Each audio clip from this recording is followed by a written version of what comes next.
प्रकृति की रानी परी अपनी सबसे प्यारी चहेती परी महक को बुलाती है। आओ महक, हमारी परी साम्राज्य में एक बहुत बड़ा उत्सव आने वाला है जो 100 वर्ष के बाद आता है। कौन सा उत्सव परी रानी? हम सभी तत्वों की परियां यानी अग्नि, प्रकृति, भूमि, वायु और आकाश अपनी शक्तियों की महापरी रानी को भेंट देती है। उन शक्तियों की मदद से महापरी रानी सभी परियों में ऐसा जादू फैला देती है जिससे हम सभी परियां अगले 100 वर्षों के लिए अमर हो जाती है। कुछ ही दिनों में वह उत्सव आने वाला है। मैं चाहती हूँ प्रकृति परिलोक की ओर से तुम उस उत्सव में जाओ और महापरी रानी को प्रकृति की शक्तियों की भेंट देकर आओ। जैसी आपकी आज्ञा परी रानी। और महक महापरी रानी लोक को जाने के लिए निकल जाती है। महक जब महापरी रानी के महल पहुंचती है तब उसे वहां जल लोक की जलपरी धारा मिलती है। आओ प्रकृति की परी महक, कैसी हो? जलपरी धारा, मैं ठीक हूँ। आप कैसी हो? मैं भी अच्छी हूँ। और सारे तत्वों की परियां कहाँ है? अग्निलोक की परी ज्वाला, भूमि परी वसुंधरा, आकाश की परी ऐश्वर्या, वे सब कहाँ हैं? मैं भी अभी कुछ देर पहले आई हूँ, वो सब अभी तक नहीं आई। ये कैसे हो सकता है? अगर महापरी रानी को हमने अपने सारे तत्वों की शक्तियाँ नहीं दी तो वे हम सबको अगले 100 वर्षों तक अमर कैसे करेगी? हाँ, ये बात तो है। चलो हम जाकर उन सब परियों को लाते हैं।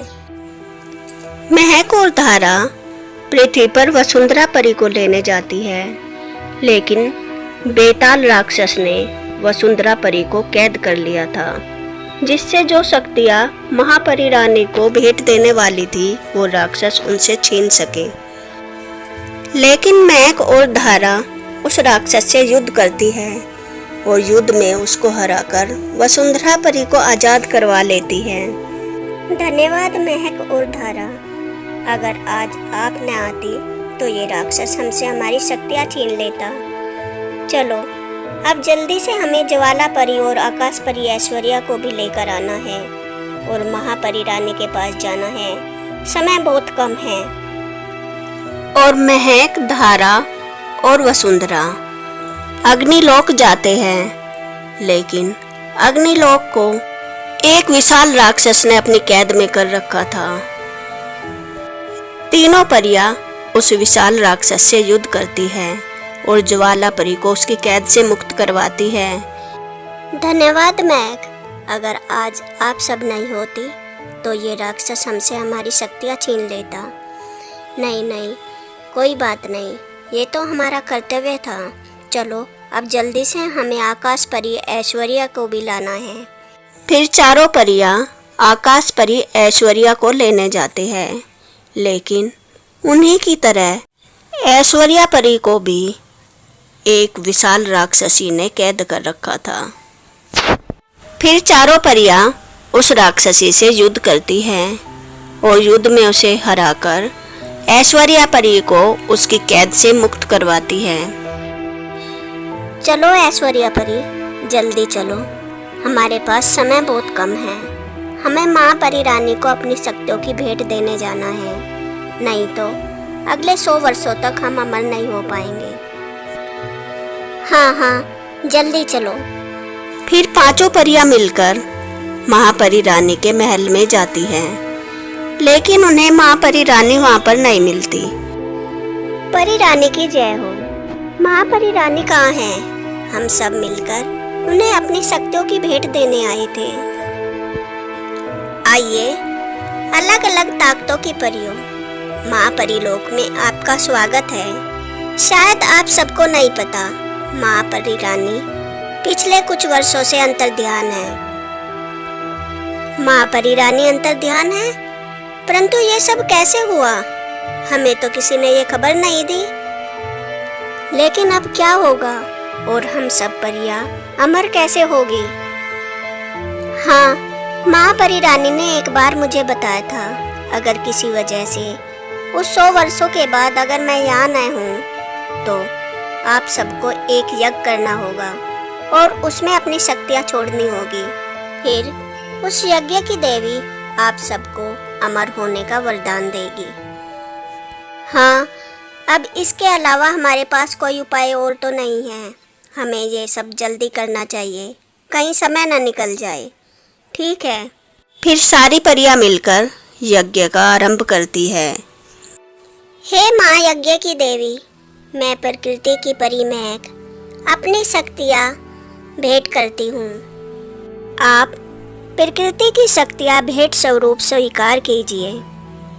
हे यज्ञ की देवी, मैं अग्नि परी ज्वाला, अग्नि परी लोक की शक्तियाँ इस यज्ञ में भेंट करती हूँ, आप स्वीकार कीजिए। और फिर इसी तरह धारा, ऐश्वर्या और वसुंधरा सभी अपनी शक्तियाँ यज्ञ में भेंट करती है। यज्ञ पूरा होने पर उसमें से यज्ञ की देवी प्रकट होती है। मैं आप सबसे बहुत प्रसन्न हूँ और मैं महापरी रानी की शक्तियाँ प्रकृति की परी महक को देती हूँ, क्योंकि इसने अपना कर्तव्य निभाया है। इसलिए महक आज से महापरी रानी है और महापरी के सभी कर्तव्यों को यही निभाएगी। और महक महापरी रानी बन जाती है और सभी परियों को उनकी अमर होने की शक्तियाँ दे देती है। परी रानी के महल में पार्टी चल रही थी। तभी पार्टी में आग की परी ज्वाला और प्रकृति की परी महक आती है।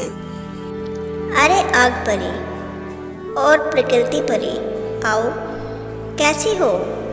तुम दोनों लेट हो गई। ज्वाला, इनसे मिलो, ये है प्रकृति की परी महक, और महक, इनसे मिलो, ये है अग्नि की परी ज्वाला। ज्वाला परी, मुझे आपसे मिलकर बहुत खुशी हुई। हाँ महक, मुझे भी आपसे मिलकर बहुत अच्छा लगा। और फिर ज्वाला और महक आपस में बहुत सारी बातें करती है और दोनों में दोस्ती हो जाती है। महक ज्वाला को अपने घर पर खाने के लिए आमंत्रित करती है। ज्वाला, आओ, आपका स्वागत है। लेकिन ज्वाला के आते ही महक के बगीचे में गर्मी फैल जाती है। सारे फूल और हरियाली मुरझाने लगती है। ज्वाला की गर्मी से महक के शरीर में आग दौड़ने लगती है। ज्वाला, आप जाओ यहाँ से, मुझसे तुम्हारे अंदर की गर्मी सहन नहीं हो रही। महक, तुम मेरा अपमान कर रही हो। पहले तुमने मुझे खाने पर आमंत्रित किया और अब भगा रही हो। मैं तुम्हें नहीं छोड़ूंगी। तुम्हारा सारा आशियाना अग्नि से जला दूंगी। और चारों ओर बेतासा अग्नि फैल जाती है। महक की कुछ समझ में नहीं आ रहा था और वह अपनी सहेली जल की परी धारा को मदद के लिए पुकारती है। धारा, मेरी मदद करो, नहीं तो ये ज्वाला मुझे नष्ट कर देगी। यह सब देखकर धारा वहाँ वर्षा कर देती है। उस बारिश से वहाँ की अग्नि शांत हो जाती है। धारा, तुमने क्यों बचाया महक को? मैं इसे जिंदा नहीं छोड़ूंगी, इसे मेरी अग्नि में जलना ही होगा। नहीं ज्वाला, मैं महक को कुछ नहीं होने दूंगी।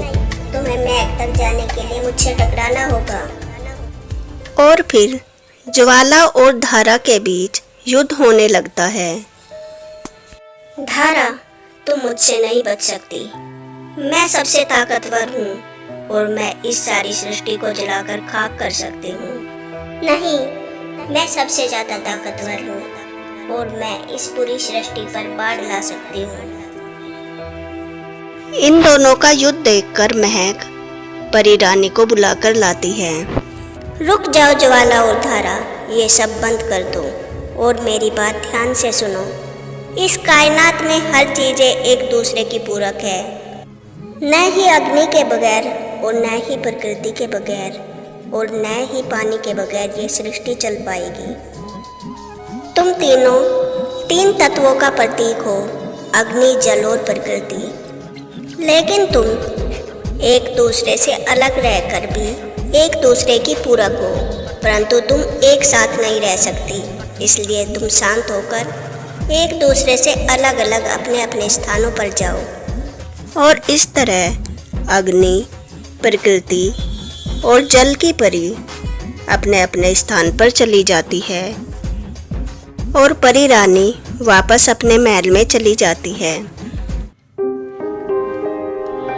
परी, जल परी और अप्सरा की कहानी। पृथ्वी से बहुत दूर आसमान में परियों का एक जादुई साम्राज्य था। परियों के राज्य में दो बहनें थीं, दिव्या और दृष्टि। दिव्या को हर कोई पसंद करता था क्योंकि वह बहुत ज्यादा सुंदर थी। कहा जाता था परियों के इतिहास में सबसे ज्यादा सुंदर परियों में से एक थी। परियों में जादुई शक्तियां उनकी सुंदरता से आती थी, इसलिए दिव्या में बहुत ज्यादा जादुई शक्तियां थी। परंतु उसकी बहन दृष्टि परियों जैसी सुंदर नहीं थी और न ही उसके अंदर सुंदरता का जादू था। हर कोई उसे नजरअंदाज करता था और लोग अक्सर ये कहते थे कि वह परियों की राजकुमारी बनने के लायक नहीं है। इन सब बातों से दृष्टि बहुत दुखी रहती थी, परंतु वह किसी को बताती नहीं थी। यह बात उस दिन की है जिस दिन परी रानी की बहन अप्सरा रानी अपनी बेटी राजकुमारी उर्वशी के साथ उनसे मिलने आई थी। अप्सरा रानी की बेटी राजकुमारी उर्वशी बहुत ही ज्यादा सुंदर थी। परी राज्य में किसी ने इतनी सुंदरता पहले कभी नहीं देखी थी, इसलिए सब राजकुमारी उर्वशी को देखकर हैरान हो गए थे। परी रानी अपनी बहन अप्सरा रानी चित्रलेखा से कहती है, चित्रलेखा, तुम्हारी बेटी तो बहुत ज्यादा सुंदर है। जब मैंने इसे देखा था ये बहुत छोटी थी, तब से तो इसकी सुंदरता बढ़ती ही चली गई है। उर्वशी बेटी, तुम्हें पता है, जब मुझे ये पता चला था कि मुझे दो बेटी होने वाली है, तब मैंने भगवान से यही प्रार्थना की थी कि मेरी एक बेटी दिव्या जैसी सुंदर हो और दूसरी तुम्हारी जैसी सुंदर हो। यह बात सुनकर दृष्टि बहुत उदास हो जाती है। उसे यह आभास हो जाता है कि उसकी माँ को उसके जैसी बेटी नहीं चाहिए थी और वह वहां से चली जाती है। वे लोग अपनी बातों में मगन रहते हैं। उनका इस ओर ध्यान ही नहीं जाता कि दृष्टि वहां से जा चुकी थी। दृष्टि बादलों में घूम रही थी, तभी उसका ध्यान पृथ्वी पर पड़ता है। पृथ्वी पर समुद्र के किनारे एक जलपरी बहुत उदास बैठी थी। दृष्टि परीलोक से धरती की ओर जाने लगती है। वहीं से दिव्या व उर्वशी बातें करती हुई गुजर रही थी, तो वह दोनों दृष्टि को पृथ्वीलोक जाते हुए देख लेती है और दोनों दृष्टि का पीछा करने का निर्णय लेती है।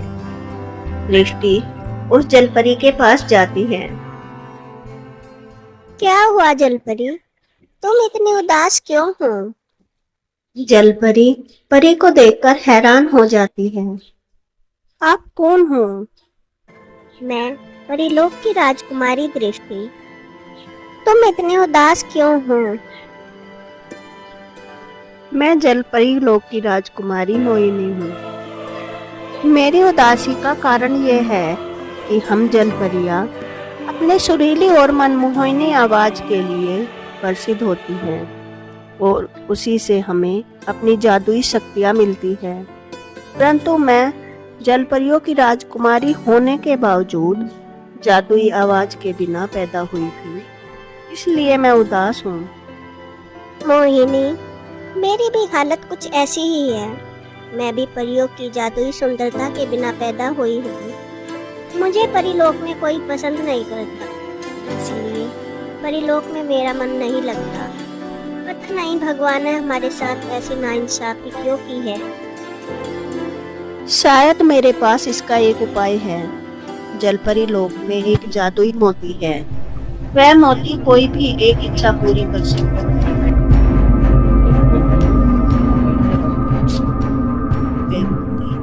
उस समय के लिए सुरक्षित रखा गया है जब दुनिया पर कोई संकट आएगा और उससे उस संकट से दुनिया को बचाने की इच्छा मांगी जाएगी। अगर हम किसी तरह उस मोती को चुरा ले तो उससे हम अपनी कमियां दूर कर सकते हैं। परंतु वह तो दुनिया की रक्षा के लिए सुरक्षित रखा गया है। अगर हम उससे अपने स्वार्थ के लिए इच्छा मांगेंगे तो यह गलत ही होगा।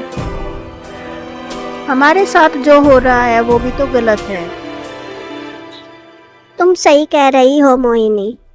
हम अगर बिना सुंदरता और बिना मनमोहिनी आवाज के पैदा हुए हैं तो इसमें हमारी क्या गलती है? हम ऐसे घुट-घुट कर नहीं जी सकते।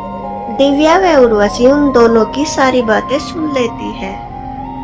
हे भगवान, मुझे लगा था कि भगवान ने मेरी बहन को सिर्फ शारीरिक सुंदरता नहीं दी, परंतु वह तो मन की भी काली है।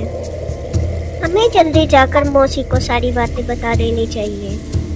दिव्या व उर्वशी वापस परीलोक चली जाती है।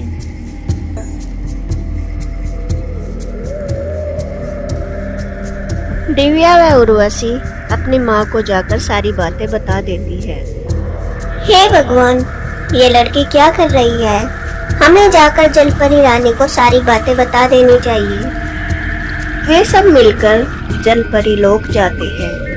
परी रानी जलपरी रानी को सारी बातें बता देती है। मोहिनी और दृष्टि मोती को चुराने ही वाले थे।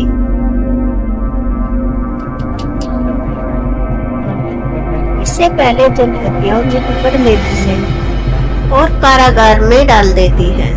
कारागार में उन्हें एक विशाल ऑक्टोपस मिलता है। तुम यहाँ कैसे आए? मुझे यहाँ इसलिए बंद किया गया है क्योंकि मैं बहुत बदसूरत हूँ। क्योंकि बाहर से जो लोग जलपरी लोग आते थे, कहीं वे मेरी बदसूरती को न देख लें, इसलिए मुझे यहाँ बंद किया गया है। परेशान होने की जरूरत नहीं। अगर हम तीनों की शक्तियाँ मिल जाए तो हम इस कैद से निकलकर जादुई मोती लेकर अपनी अपनी इच्छाएं पूरी कर लेंगे। जलपरी, परी और ऑक्टोपस तीनों अपने शक्तियों को एक जगह से निकल जाते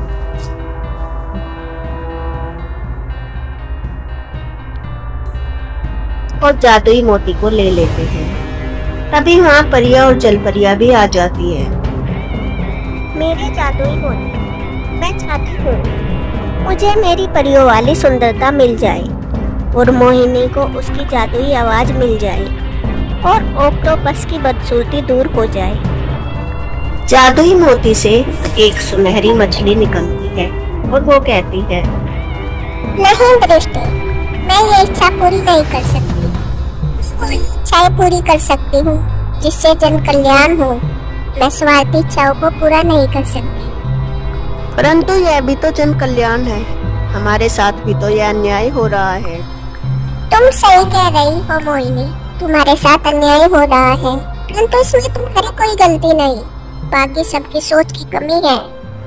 इसका मतलब तुम्हारी कमियों को दूर करना नहीं, क्योंकि तुम्हारे अंदर कोई कमी नहीं है, बल्कि यह कमी तुम्हारे समाज की है। अब हम क्या करें? इसका केवल एक उपाय है। मैं इनकी बुरी सोच तो नहीं बदल सकती। ये लोग कभी नहीं समझ सकते कि भगवान सबको सोच समझ कर ही बनाते। भगवान से कभी गलतियां नहीं होती। जैसी चीजें केवल मन का भ्रम है। तुम लोगों के कष्टों को दूर करने का एक ही उपाय है। जादुई शक्ति से एक त्रिशूल को प्रकट कर देती हूँ। यह त्रिशूल रचना का त्रिशूल है। इसकी मदद से अपने जैसे पीड़ितों का एक दुनिया का सबसे वैभवशाली साम्राज्य बनाओ। ऐसा साम्राज्य जो आज से पहले किसी ने ना देखा हो, और तुम तीनों मिलकर उस पर राज्य करो और सबको समान दृष्टि से देखो। और यह कहकर मछली अंतर्ध्यान हो गई। परी, जलपरी और ऑक्टोपस ये तीनों मिलकर रचना के त्रिशूल से एक बहुत ही वैभवशाली राज्य बनाती है, जहाँ पर परियां, जलपरियां व हर तरह के प्राणी रहने आते हैं। वे उन सब की हर खुशी का ध्यान रखती है और वह साम्राज्य दुनिया का सबसे खुशहाल साम्राज्य बन जाता है। ऐसी ही नई नई कहानियाँ सुनने के लिए मेरे चैनल को लाइक एंड सब्सक्राइब करें। Thanks for watching.